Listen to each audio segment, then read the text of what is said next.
నిన్న మనం అయితే రెడీ చేసి సోక్ చేసి పెట్టుకున్నాం కదా, అది గ్రైండ్ చేసుకొని దోశ అయితే వేసుకున్నాము, మల్టీగ్రెయిన్ దోశ.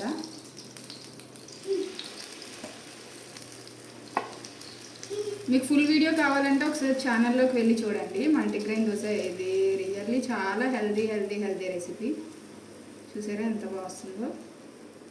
దీంట్లో మనం ఆనియన్స్ అవి కూడా వేసుకోవచ్చు. దోశ విత్ పల్లీ చట్నీ. ఈ దోశ అయ్యేలోపు నిన్నైతే మనం సోక్ చేసి పెట్టుకున్నాం కదా చియా సీడ్స్, అవి తాగుతూ దోశ అయితే వేసేసుకున్నాము. ఇది కూడా చాలా హెల్దీ, తప్పకుండా మీరు కూడా డైలీ తాగండి. Very rich in omega and high fibre, protein, calcium ఇవన్నీ మనకైతే పుష్కలంగా లభిస్తాయి. తప్పకుండా తాగి మీరు కూడా హెల్దీ లైఫ్ని లీడ్ చేయండి. Be healthy, be happy. Subscribe చేసుకోండి, లైక్ చేయండి. Bye bye.